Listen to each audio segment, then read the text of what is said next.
Hoy tenemos un invitado de lujo como cada semana, así que nuestro escáner, nuestro QR, va a pasar y va a presentar a nuestro invitado del día de hoy. Dale. En el programa de hoy escaneamos a Rafael Filisola, actual senador y ex candidato a vicepresidente de la República, casado con Desiree Masi, su jefa en el PDP, ex ministro del Interior, acusado de supuesta malversación en compra de helicóptero, ex socio comercial de Efraín Alegre en la cría de tilapias. ¿Qué tal? ¿Cómo andás? ¿Bien? Gracias por la invitación antes que nada. No, para Encima, como presentaste el programa, que fue un éxito el anterior, Sí. si baja va a ser enteramente mi culpa. No, por me favor. pone a entrar en un compromiso. No, contame una cosa. Fuiste socio de Efraín Sí. en la cría de tilapias. Sí. No solamente fuiste su candidato a Éramos vice. 4 socios. Ah, Compramos un terreno de una propiedad hacia Itú, una propiedad que tenía creo que 10 hectáreas. sí. Y se construyeron varias piletas, había mucha agua en la zona, así que eso era una facilidad. Yo llegué a conocer el lugar. Sí, Yo llegué a muy conocer lindo, hermoso. hacia Cacupé, ¿no? Se entraba Sí, de la sí, ruta. pasando un poquitito. Sí, pero no sabía que llegaron a ser. Sí, no, sí, aparte lo que nunca conseguimos y eso nos perjudicó bastante, no conseguimos el certificado de INAN, creo que se llama, Ajá. que te permite comercializar en supermercados, envasar y qué sé yo. Pues O sea que fue un fracaso comercial, digamos. Fue un fracaso, comercial empatamos al principio, pero después entraron jugadores muy grandes y se saturó mucho el mercado. Ese fue el problema. ¿Y de qué vive un político? Porque muchos se preguntan de qué vive, de dónde saca la plata. Bueno, tu caso. en mi caso hicimos ese negocio con Efraín que daba algo, después vendimos como negocio inmobiliario fue muy bueno en el sentido que vendimos a muy buen precio. Pero paralelamente a eso, en mi caso siempre, bueno, me dedico también a la docencia. Con la docencia Ahí no te haces rico. no creo que. Con la docencia no te haces millonario, pero lo que sí hice fue muchas consultorías. Muchas consultorías y trabajos para Claro, porque amigos. recordemos que vos sos senador desde el año pasado, pero bueno, siempre fuiste un abogado prestigioso, hacías consultorías, trabajabas en eso, ¿no? Y me presentaba a cada concurso que había, o sea, me pasaba mirando el diario y había algún tipo de concurso, que normalmente esas consultorías sobre todo aquellas con organismos internacionales. Esas consultorías normalmente son licitaciones o concursos públicos y bueno, de 50 a la que me habré presentado me habrán dado. Te digo esto, Rafa, porque tuviste una causa con el tema de los helicópteros. Tengo. Que tenés todavía, te quería preguntar, esa causa era un poco para embarrar la cancha, para sacarte del medio, es una jugada del cartismo. ¿Cuál es el trasfondo? Era para amarrar la cancha porque presentaron, o sea, me presentan 2 años después de que yo dejé el ministerio, o sea, ya todo lo que pasó durante mi administración ya se había súper verificado. Y aparte lo que dijeron 2 años después, que se compraban helicópteros inservibles y esos helicópteros están funcionando hasta ahora, o sea. Presentaron 15 días antes de las elecciones y a mí lo que me dijeron es que la idea era que me saquen una imputación o una orden de detención, algo por el estilo, 2 semanas antes de las elecciones. A Efraín también le presentaron otra. Estamos hablando de las elecciones del 2013. Del 2013. La idea era, es más, se fueron los apoderados de la ANR, se reunieron públicamente con el fiscal general del Estado, le exigieron que, como no salía la imputación, le exigieron que cambie a los fiscales, salieron, dieron los nombres de los fiscales que deberían entrar en la causa, después el fiscal general le puso a esos fiscales que anunciaron. Lo que hoy decimos lawfare, digamos, ¿verdad? O sea, es un término que... Pero, o sea, a ver, ¿cómo la Corte, eso llegó a la Corte Suprema? Sí. La Corte Suprema encontró que la causa se basaba en evidencias falsas, en documentos falsos y que se habían violado normas básicas del debido proceso. Pero sigue. Hasta ahora, sigue, hasta ahora hasta ahora no terminan de archivar. ¿Cómo tomaste, digamos, cuando te metieron en la misma bolsa de Hernán Rivas y Erico Galeano? O sea, también ahí hubo una intención de golpear, ¿verdad? Porque no tiene nada que ver lo tuyo, digamos. Claro, sobre todo a mí no me beneficiaba, al contrario me perjudicaba. El desafuero estamos hablando de Claro, el tema del desafuero, a mí al contrario, a mí me perjudicaba porque mis dos causas están ya en la Corte Suprema. Y, a ver, en una de las causas ya me habían sobreseído, en la otra causa ya se les sobreseyó prácticamente a todos. O sea, evidentemente lo que existe es un temor político en el caso mío, pues lo tienen ahí y no resuelven, ¿verdad? A pesar de que la Corte ya dijo, hay dos inconstitucionalidades que la Corte concedió, ¿verdad? A otros procesados, pero las inconstitucionalidades le favorecen a todos. Claro, pero estamos hablando de Hernán Rivas, que tiene, casi todo el mundo sabe que tiene un título falso. Claro. Estamos hablando de Erico Galeano, que es prácticamente un narco. No, que es un caso de alto perfil porque es un tema... Claro, yo le digo con mis palabras, sensible, o sea, uno tiene título falso, el otro está ligado al narco, y como vos tenés todavía la causa en el helicóptero, es como agarrar y meter todo y decir, él es lo mismo que el resto. Al principio, a mí me dijeron que al principio iban a pedir la revisión del desafuero solamente de ellos dos. Y que después alguien dijo, porque eso se hizo en una sesión sin que nos avisen a nosotros. Y después se dieron cuenta que iba a ser una incoherencia, entonces me metieron a mí y después le metieron a Celeste, que ni siquiera había tenido entrada todavía el pedido de desafuero de ella y que era por un tema, una tontería, un tema de difamación y calumnia, algo así. Y metieron a última hora. A mí, yo recuerdo, me trajeron, yo dije, yo no voy a votar esto. Se planteó, se cerró la lista de oradores, no pudimos hablar ninguno, votamos en contra, pero o sea, fue una cuestión totalmente... Por eso digo, era para seguir, meter la misma bolsa, digamos. Le salvamos a esto, pero también... Claro. Y hablando de Erico Galeano y recordando tu época de ministro del Interior, ¿cómo viste vos este proceso, digamos, de narcoestado que se está armando, digamos? Mira, o la penetración de tanto narcotráfico en figuras políticas. Yo te diría, yendo más atrás inclusive, cuando yo estaba en diputados, por ejemplo, mi primer periodo en diputados era impensable, ¿verdad? Que gente vinculada no solamente al crimen organizado, sino inclusive a hechos de corrupción. Era prácticamente impensable que se postule, que entre. Pero en el segundo periodo ya empezamos a ver que, por ejemplo, los administradores o empresarios que no siendo narcos necesariamente sí tenían vínculos con narcos, o que de repente eran los contadores o los abogados que tenían algún tipo de vínculo. Y ahí ya se encendieron las alarmas. Ya como ministros sí, ya vimos que personas muy vinculadas a estas organizaciones de repente estaban, y ya en los últimos dos periodos inclusive se hicieron, en el periodo anterior se hicieron dos comisiones bicamerales de investigación y salieron datos verdaderamente alarmantes.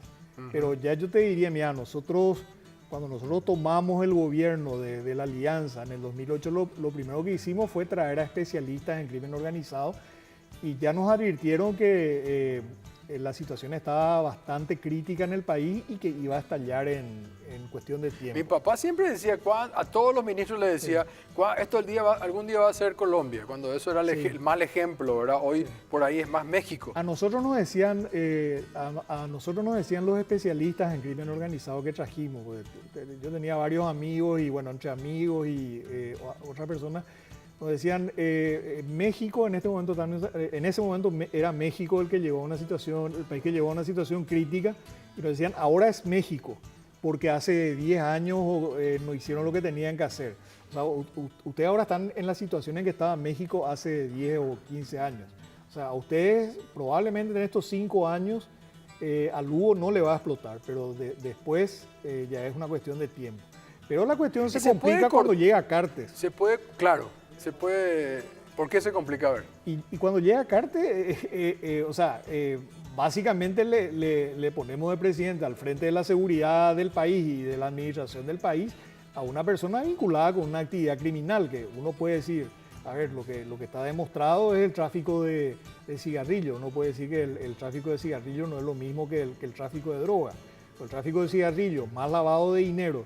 Y cuando entras en lavado de dinero, bueno, el tráfico de cigarrillos mismo vos tenés que las mismas rutas donde se trafica cigarrillos son las rutas también que usan los narcotraficantes. Pues si vos liberás una zona o si liberás una ruta, uno puede decir, a ver, yo libero solamente para cigarrillos o solamente para otro tipo de contrabando. O sea, liberás y liberás.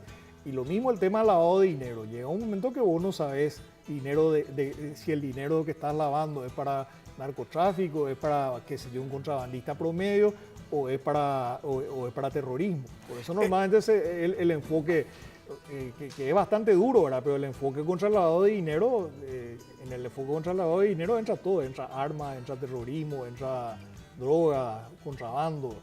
Cuando vos estabas de ministro, entraste en un Ministerio del Interior que estaba totalmente arruinado. Recuerdo que no habían balas, camionetas todas hechas perchas, Sí.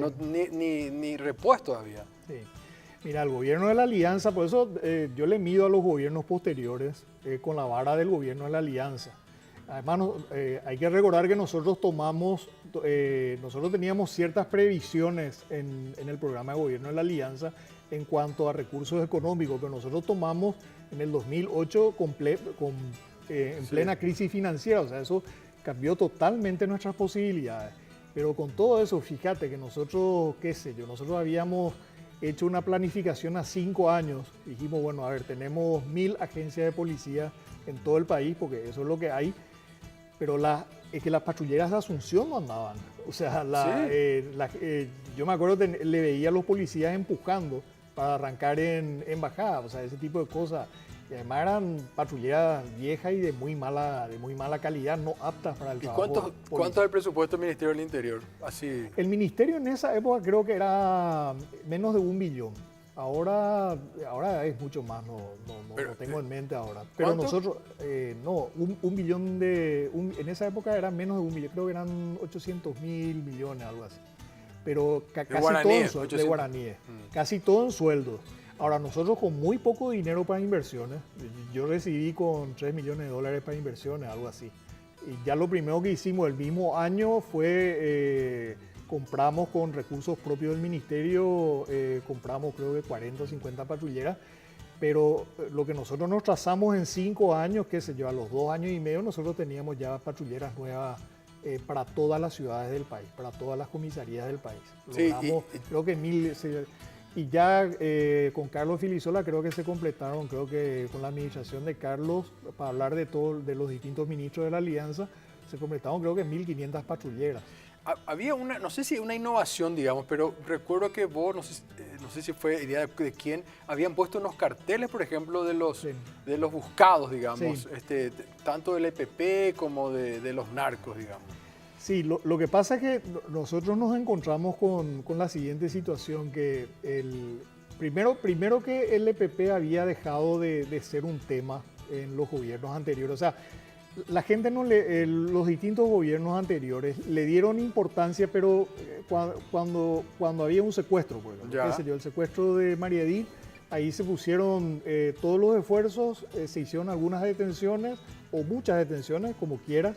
Lo mismo en el caso de Cecilia Cubas, se hicieron detenciones y como que se dio por terminado el asunto. O sea, pasó con María Edith, no se aprendió con el caso de María Edith porque después vino el secuestro y el asesinato de Cecilia Cubas. Y nosotros heredamos de Nicanor el secuestro de Listron, que era un secuestro también típico de PP, pero ya el primer secuestro rural, que era mucho más difícil de manejar. Entonces, ¿qué es lo que nos decía a nosotros el personal especializado? Nos decía que el combate al EPP fue episódico, es decir, cada vez que ellos hacían algo, ahí reaccionaban y que necesitábamos una política sostenible. Entonces, con el apoyo del presidente Lugo, en ese momento lo que hicimos es fortalecer la unidad antisecuestro, pasamos por polígrafo a las fuerzas especiales y a la gente que iba a estar involucrada, pusimos a los mejores elementos de inteligencia a trabajar y les aislamos de otras tareas para que trabajen solamente ese tema. Y después le explota la bomba, entre comillas, cuando le secuestran a Fidel Zavala. Claro.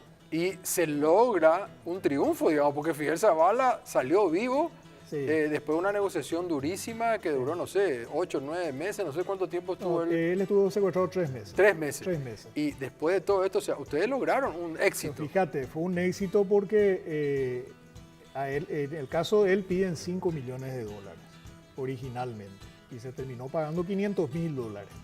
En el caso de Arlan Fick, por ejemplo, que había una diferencia entre las posibilidades económicas de Arlan, de la familia de Arlan y las posibilidades económicas de la familia Zavala.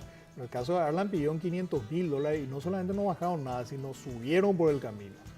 Entonces sí, se podría decir, en algún momento, o sea, paralelamente a las negociaciones se trabajó en inteligencia para evaluar un eventual rescate. Pero no llegamos nunca a la posibilidad real de un rescate con posibilidades de éxito y que significa sin riesgo para la víctima. Te hago la última pregunta antes de la pausa. De toda esta información que vos recabaste en el ministerio, después posteriormente, ¿cuántos son realmente los del EPP? Porque siempre dice son 20, es un puñado, son 100, están mimetizados, el del almacén realmente no es. O sea, ¿cuántos son? ¿Se sabe? Y variaba. Yo ahora no estoy actualizado, no, claro. No te podría decir ahora, pero variaba. Yo siempre me refería al grupo duro, que fue el grupo que recibió entrenamiento de las FARC, porque esa era la gente más peligrosa, esa era la gente, ellos eran alrededor de 10 más o menos. Y después sumando, probablemente llegaban a 20. Ahora, donde ellos tenían mucha fuerza es con células que tenían, o sea, personas que les apoyaban logísticamente y que estaban distribuidas por toda la zona, y que no tenían información, pero se activaban cuando ellos estaban en el lugar y que les daban refugio, les daban comida, les avisaban cuando había un operativo en la zona. Qué terrible fue la muerte. Ahí sí, ese grupo sí era más grande. Qué terrible fue la muerte de las dos niñas, ¿no? Sí. Y qué papelón le hicieron pasar a Abdo, porque yo creo que él se puso casi de Rambo para ir a un éxito y se encuentra con una situación que primero dijeron, no, tienen 16 años, después no, tienen 11 y 12. Sí. O sea, fue una cosa horrible. Sí. Ellos tenían que haber hecho, ahí yo valoro mucho, por ejemplo, que en Colombia, cuando metían la pata, asumía el presidente. O sea, asumía y decía, metimos la... me acuerdo que Uribe nos contaba que el primer rescate que ellos quisieron hacer les salió muy mal. O sea, murieron, creo que eran 11 o 12 personas, y murieron 11, solamente les mató, o sea, los de la FARC, porque esa era la instrucción que tenían, si hay operativo de rescate les matan a los secuestrados, y les mataron a todos menos a uno, y fue un fracaso, y el gobierno colombiano asumió, y Uribe en persona asumió que fue, los militares le dijimos, ¿qué vamos a decir a la prensa? Y le digo, no, yo voy a decir la verdad. Y en este caso yo creo que le llevaron justamente porque hicieron todo mal, agarraron, quemaron los uniformes, supuestamente, enterraron los cuerpos y había un fiscal ahí. Y yo creo que le llevaron al presidente justamente como para decir, ahora vos sos cómplice. O sea, qué terrible. Y ese tipo de cuestiones le resta mucha legitimidad. O sea, uno no puede enfrentar una amenaza terrorista o criminal o como quieras llamarle, no poder enfrentar con los mismos métodos. ¿Permitimos una pausa? Sí, claro. Sí, hacemos una brevísima pausa y ya volvemos. Dale.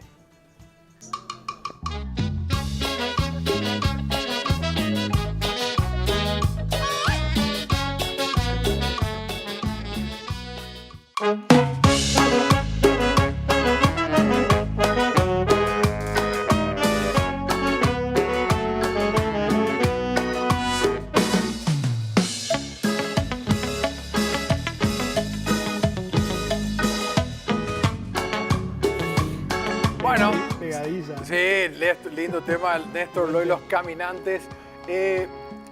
Mi querido Rafa, sé que no te gusta cocinar y Desiree tampoco cocina. No es que no me gusta, no sé. Bueno, no sabes. Pero algunas cosas de repente intentamos con mi hija. No, porque lo que quiero preguntarme es cómo sobrevivieron a la pandemia. Porque sé Delivery. que... No, pero no podías ir los primeros meses, era todo cerrado. Y mixto caliente, milanesa, esas cosas fáciles, pizza. Pero Desiree, nada. Sí, algunas cosas. ¿Sí? Pero yo más. O sea, no, yo sé que a mí me pasa en mi familia, a mí me gusta. Ella es más inteligente que yo, pero yo por lo menos cocino, por lo menos huevo frito, esas cosas se hacen. No, vos sos muy, muy inteligente. Mira, no, pues ella es más inteligente. tengo acá 3 fotos. Sí. que vos vas a ir destapando, vamos a hacer así como si fuera un juego de cartas, y después me vas a decir qué te dice cada foto. Ya. Elegí cualquiera, agarrá una. Una del medio. A ver. ¿Qué cámara? A ver, ¿a quién le mostramos? A ver, ¿pero quién es? Ahí. Marito Abdo es. En las Mira, cataratas. che, no le reconocí. Mira, Marito, la pinta de Marito ahí. No, el tipo No. peló ahí una pinta de la gran flauta. medio Ñembo, actor de cine, carajo. Mira, vos. Parece que es en las cataratas, no sé. ¿El novio de quién? Sí, parece ¿Qué me decís de Marito? que es un demócrata. Que es un demócrata y su gobierno empieza después del gobierno de Carter, donde se deterioró mucho la democracia. Y yo creo que él, o sea, si hay algo que se puede decir de su gobierno, es que él por lo menos, no digo que haya mejorado la democracia en Paraguay, pero que él por lo menos no tuvo afán de perseguir y no tuvo afán tampoco de atentar contra la democracia. Un demócrata, así lo... Yo creo que es un demócrata. Dentro de lo que es el Partido Colorado, donde hay sectores claramente autoritarios y más todavía ahora, y sectores un poco más moderados, pero que están ahí en la zona gris. Dentro de eso, yo creo que él sí apostó por la democracia. Pero dentro de los límites que tiene la democracia paraguaya. ¿Tenían ustedes, porque lo que se veía en el Senado, ya había una relación, digamos, cercana con ustedes? Digo con ustedes porque siempre me refiero con el PDP, contigo, con Desiree, en algún momento Yucio, y de hecho algunos terminaron formando parte. Algunos dirían, hubo un chonguismo, a ese punto muy paraguayo, o sea, hubo gente del PDP que terminó en el gobierno de Mario. Bueno, realmente, a ver, la única persona del PDP que termina en el gobierno de Mario es Carlos Arregui. Que él nos avisa, que aparte de un cargo muy, muy técnico, que él nos avisa, nos dice, mire, a mí me ofrecen este cargo, yo estoy preparado para este cargo, es algo que hice toda la vida. Pero no te llamó Marito a decir, mira que le quiero ofrecer a Arregui. No fue. Ahora, Yucio en realidad, después salió, a pesar que yo le aprecio mucho a Arnaldo y yo creo que es muy injusto lo que le están haciendo, pero él, por ejemplo, nosotros, no te voy a decir que nos enojamos porque no es el caso, ¿verdad? Porque, en política no hay ese tema. En política cada uno tiene derecho a hacerla. Ahora, a nosotros nos decepcionó bastante que él no nos diga, ¿saben qué? Yo me voy a otro sector. O sea, como que quedó un poco, como que esperábamos que por lo menos nos encara y nos diga, me voy por esto, me enojé. O sea, que te enteraste por la prensa, más o menos. Nos enteramos así, pero de todas maneras, digo, a mí Arnaldo me parece una persona sana y esta persecución que está sufriendo me parece absolutamente Pero no metió la pata él cuando usó el auto de un narco, él no fue naif, no fue tonto, no sé qué palabra usar. Yo creo que un ministro se tiene que cuidar muchísimo. Por eso. Yo creo que un ministro se tiene que, y yo creo que se descuidó. Ahora, eso no le convierte en un delincuente. No, pero sí, creo que se... Entonces fue un boludo, porque si vos sos ministro del Interior y sabés que vas a usar un auto de una persona que... Ahora, él tenía, esta persona tenía un negocio legítimo de alquiler de autos. Tenía una persona... sí, vos no lo harías. No, Ni yo. Probablemente buscaría, qué sé yo, una agencia que conozco. Claro. Es más, cuando estábamos en campaña preguntaba de quién es el avión y qué sé yo. Por eso. Vos sabés y vos fuiste también candidato a vice. Sí, nos fuimos se compartió. Sí, nos íbamos en el avión de Jaegli generalmente, claro, que él prestaba. Bueno, acá tenés otras dos fotos. ¿A quién le vamos a mostrar vos? Ahí.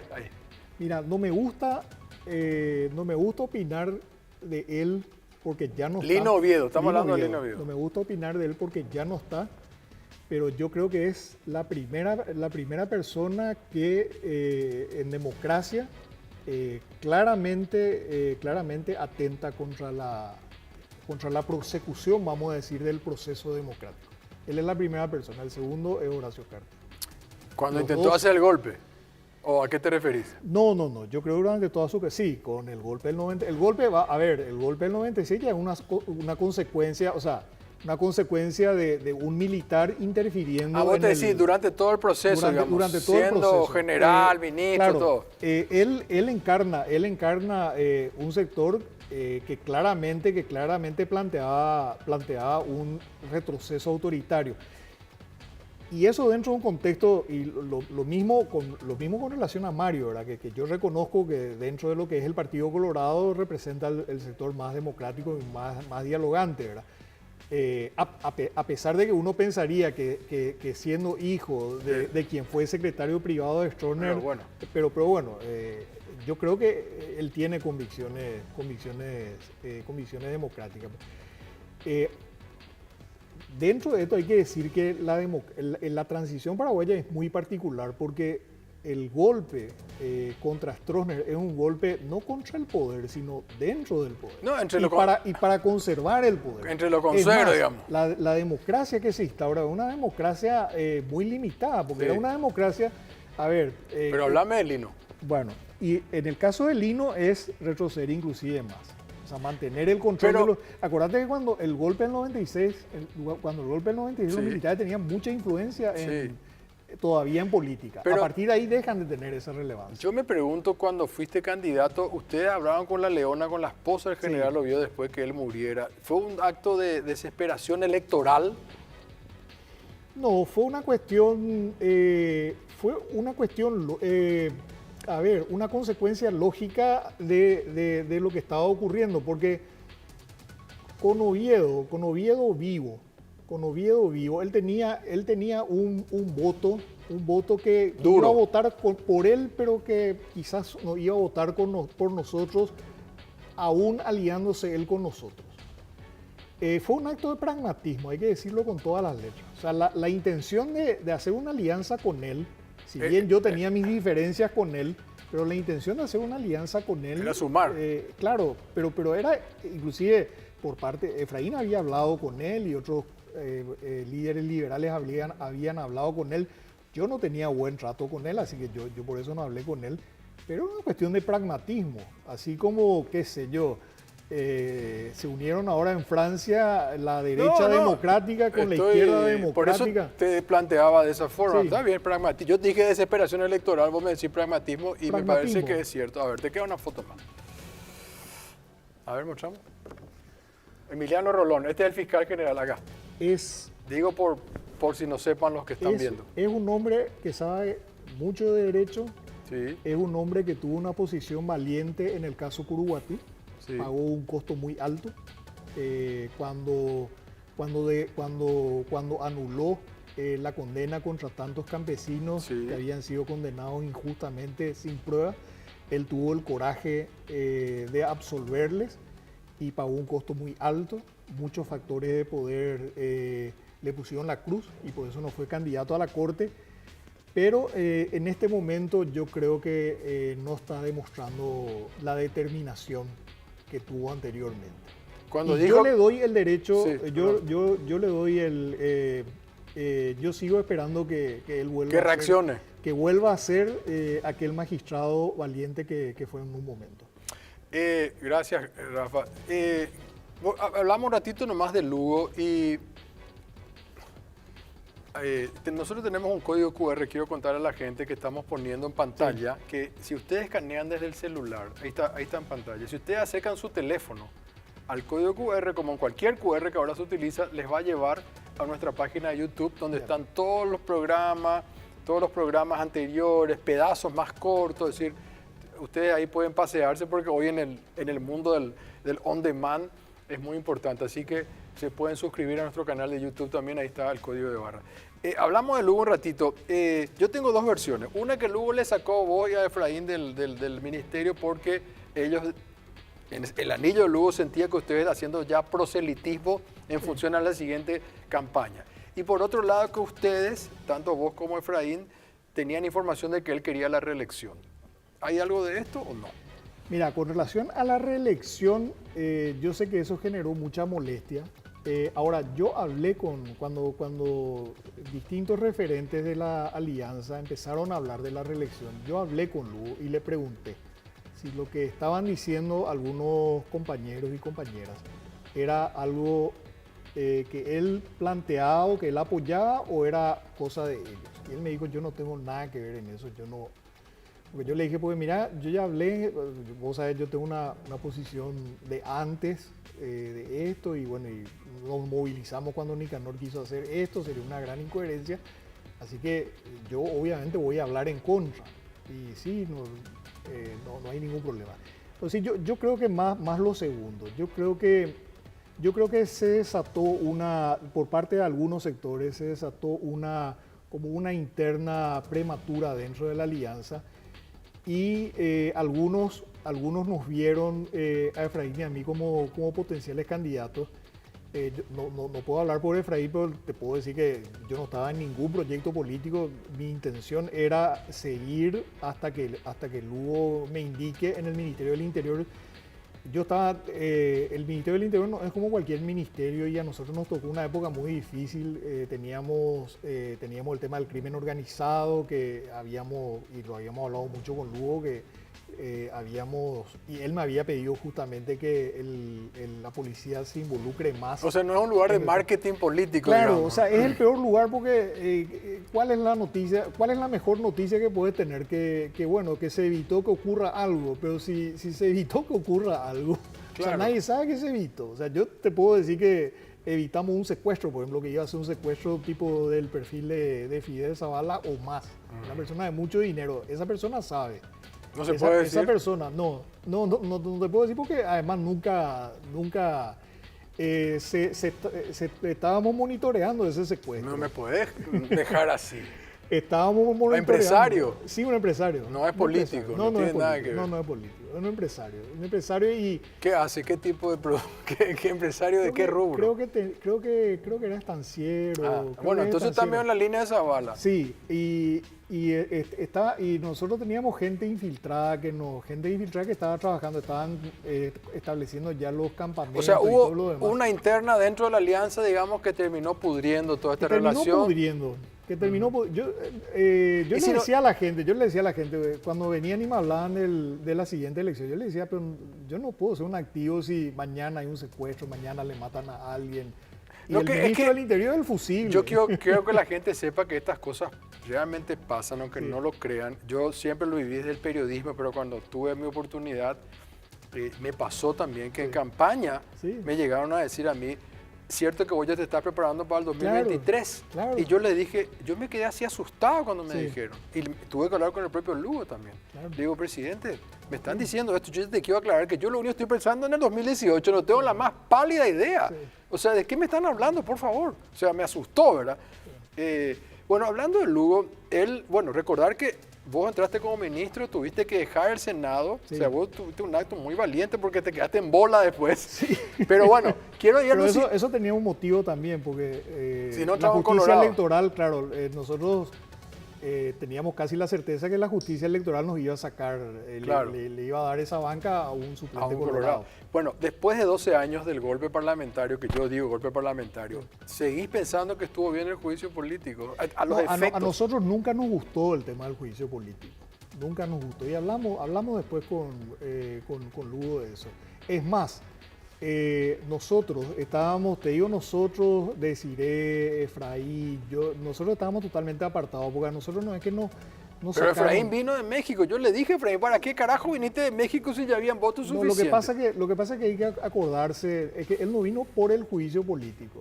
Él vino por la crisis. Acordate que entre la crisis y el juicio político hay varios días. Sí, una semana. Entre lo de Curuguatí. Claro, hay una semana, pero en medio de esa semana, cuando pasa ese fin de semana, nosotros dimos por sentado que ya no pasaba nada. Después se reactiva. O sea, acuérdate que nosotros estábamos, no es que nos sacaron del ministerio, es que ya no nos invitaban ni a las reuniones, ni al equipo político, ni a nada. Obvio, ya estaban fuera. Básicamente, el único que seguía dentro de la alianza del Partido Liberal era Blas, el único que seguía. Y por eso, acá... ¿Pero fue un error político apoyar eso?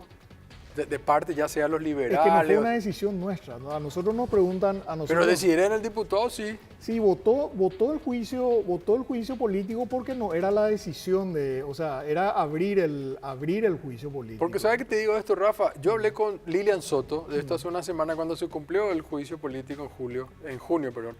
Y hablábamos de todas las consecuencias que estamos viviendo hoy día. Se desataron, digamos, se abrió como una caja de Pandora negativa, Sí. digamos. O sea, El problema es que mirando desde ahora, En retrospectiva. yo estuve en Curuguatí justamente con la familia, ahora que se cumplieron también 12 años de la masacre.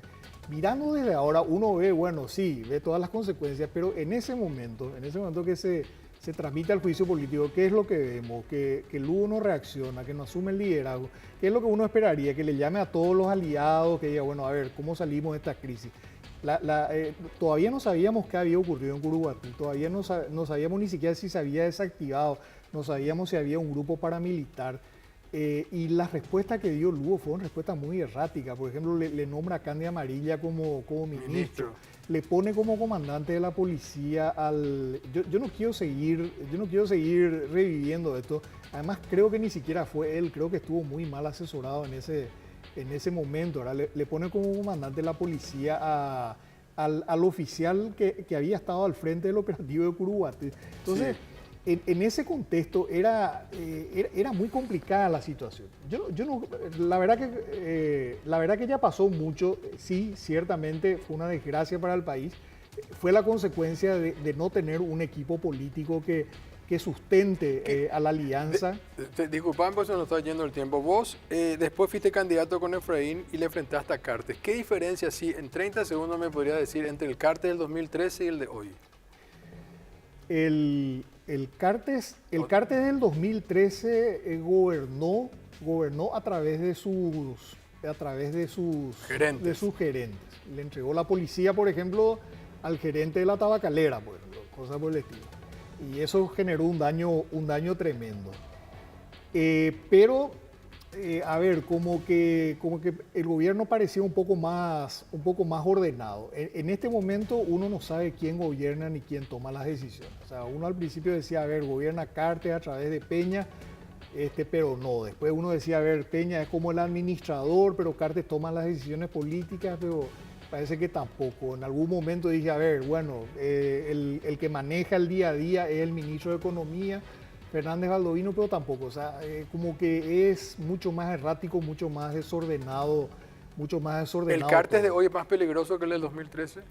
Es más peligroso, sobre todo, es más peligroso porque viene se le nota con mucho resentimiento en sus discursos, con mucho ánimo de venganza, pero sobre todo si llegan a extremos tales como por ejemplo esta ley de ONG que se votó recientemente. Ahora hablamos en el siguiente bloque. Claro, a un diputado, por ejemplo, a un senador, por ejemplo, que venía presidiendo una comisión y votó en general la ley anti-ONG, pero votó ya con nosotros la parte en particular. Por ejemplo, le sacan la presidencia de comisión que venía ejerciendo. Uno dice, ¿quién a es? tal nivel de José Oviedo, no sé si le sacaron al final, pero me dijo que me van a sacar la presidencia de comisión. Llegar a ese nivel de sectarismo, o sea, ¿quién le importa una presidencia? Claro, demasiado, ¿no? Rafa, es cierto que es más sectario, más vengativo y el Partido Colorado está más sometido. Cuando viajas, ¿es cierto que llamás por teléfono para hablar con tu gato? Sí. ¿Con tu gata? Sí, es cierto. Muéstrame la foto de la gata de Rafa. Tenemos la foto de la... Ahora, no, 3 tenemos. Pero tenías una anterior que fue la que más tiempo... la que estuvo con nosotros desde que nos casamos. Desde que y te murió casaste. en el 2000. Nosotros nos casamos en el 96 y ella murió en el 2007. Esta es la nueva.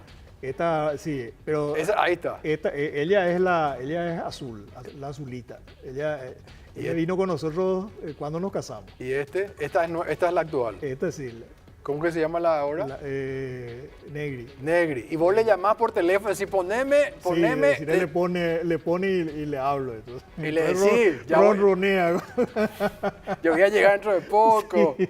Bueno, esa cosa hacía mi papá, Rafa, así que... Sí, yo sé que tu papá tenía un montón de gatos y loros. Me parece genial eso, ¿verdad? O sea, no, aparte, la anterior, me castigaba. Cuando yo viajaba, me castigaba y no me ignoraba, o sea, no se me acercaba, yo me acercaba, le quería no, se iba, y me ignoraba una semana más o menos, y después volvía otra vez, me perdonaba. Y esta también.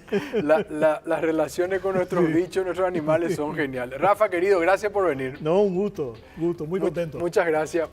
Pero antes que te vayas a la cámara, a esta cámara, ¿qué le decía Desiree Masi? Decirle algo a tu esposa. A Desiree Masi, la persona que más influencia tuvo en mi vida y la persona más brillante que conozco. Además de ser el amor de mi vida. Excelente declaración. Gracias, Rafa. Pausa pequeñísima y ya volvemos. Dale.